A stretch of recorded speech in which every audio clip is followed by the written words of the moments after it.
Every time I pull my hair was only out of fear that you'll find me ugly and one day you'll disappear. Cause what's the point of crying? It was never even love. Did you? Assalamualaikum warahmatullahi wabarakatuh. Perkenalkan, nama saya Deswila Syafitri dari Prodi Sarjana Terapan Kebidanan Poltekkes Palembang tingkat 2. Di sini saya akan menjelaskan anatomi panggul, anatomi kepala janin, dan mekanisme persalinan. Selamat menyaksikan. Oke, yang pertama itu ada anatomi panggul atau pelvis.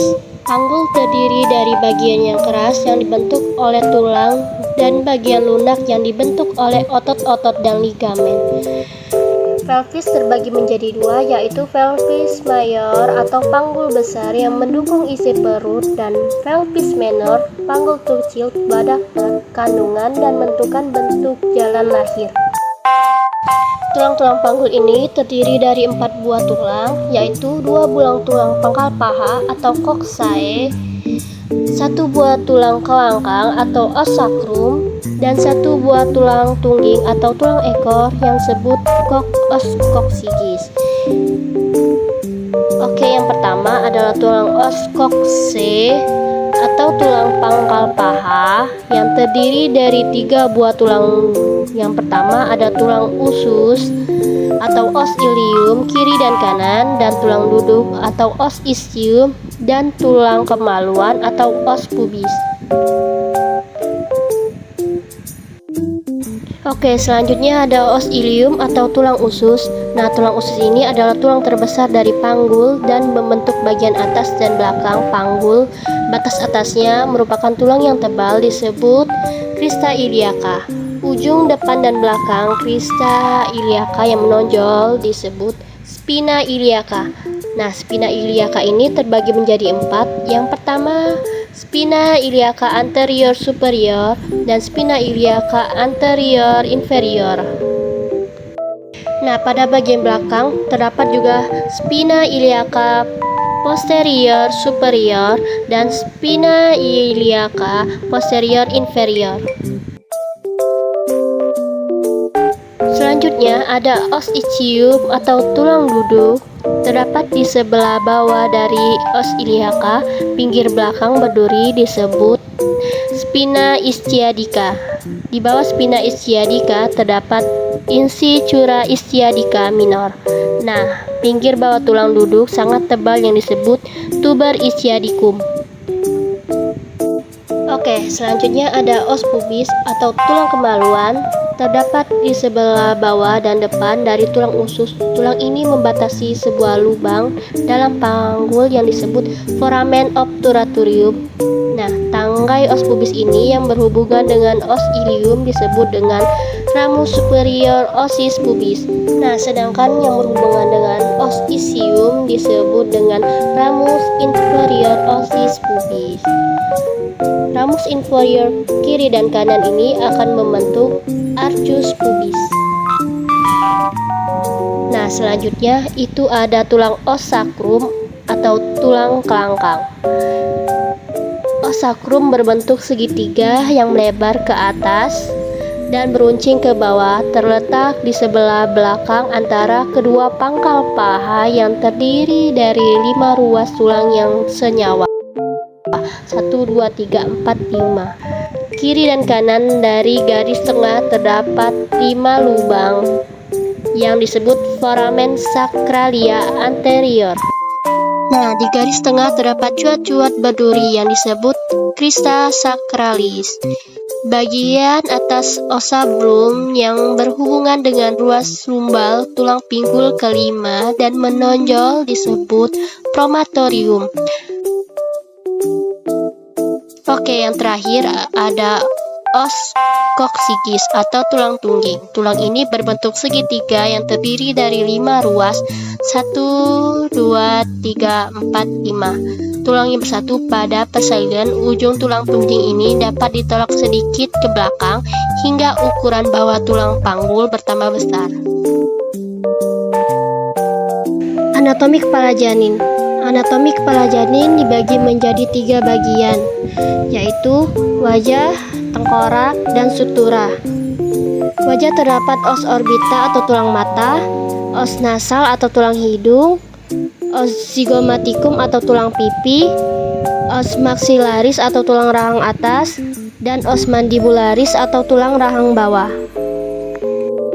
Kemudian pada tengkorak terdapat 7 buah tulang, yaitu 2 buah tulang dahi atau os frontalis, 2 buah tulang ubun-ubun atau os parientalis, 1 buah tulang kepala belakang atau os occipitalis, dan 2 buah tulang pelipis atau os temporalis.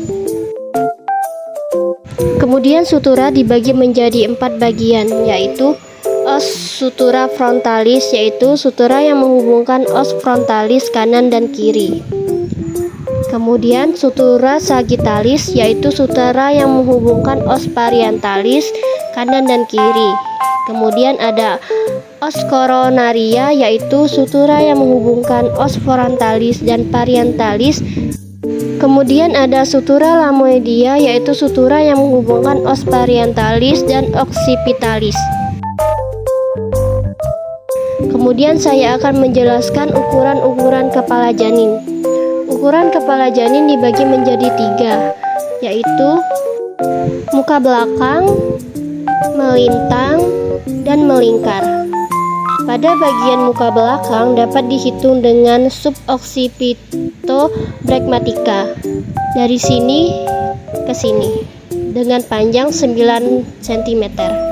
Kemudian suboccipitofrontalis dari sini ke sini dengan panjang 11 cm.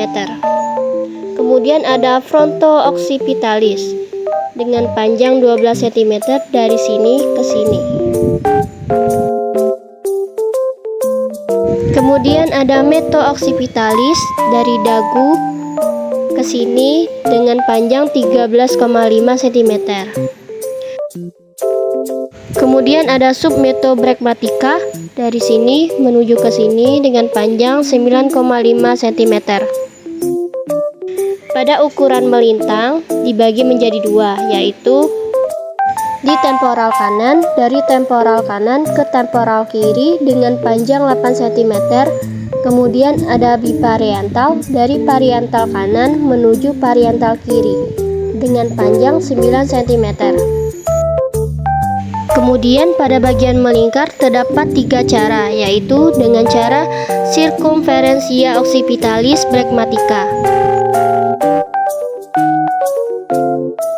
Seperti ini dengan panjang 32 cm.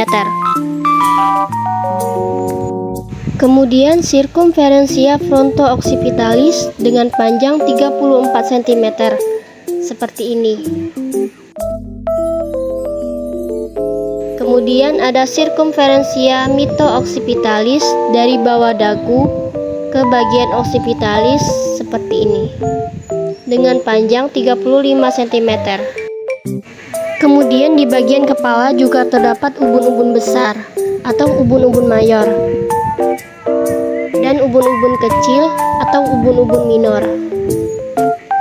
Ubun-ubun besar berbentuk seperti segi 4 memanjang.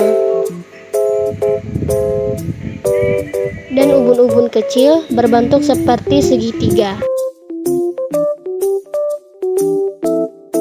Mekanisme persalinan terdapat 7 tahapan. Yang pertama adalah engagement. Engagement yaitu di mana kepala janin sudah masuk PAP atau pintu atas panggul. Dengan adanya kontraksi, maka kepala janin akan terus turun. Penurunan ini disebut descent. Pada waktu kepala turun, posisi sutura sagittalis dalam keadaan melintang atau sejajar dengan sumbu jalan lahir. Ini disebut synclitismus. Selanjutnya, ketika kepala janin mendekati promotorium, ini disebut asynclitismus anterior. Dan jika kepala janin mendekati simfisis, ini disebut asynclitismus posterior. Tahapan selanjutnya adalah fleksi. Fleksi di mana dagu janin mendekati dada janin. Seperti ini.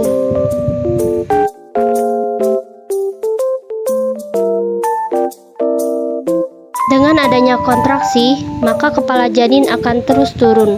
Nah, karena terhambat oleh koksigis, maka kepala janin akan mengalami putaran paksi dalam. Seperti ini. Setelah kepala janin melakukan putaran paksi dalam, tahapan selanjutnya adalah ekstensi. Ekstensi ini adalah kebalikan dari fleksi, yaitu dagu janin menjauhi dada janin. Seperti ini.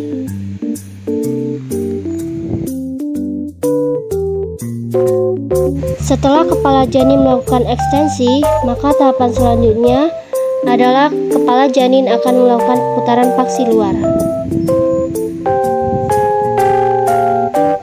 Seperti ini.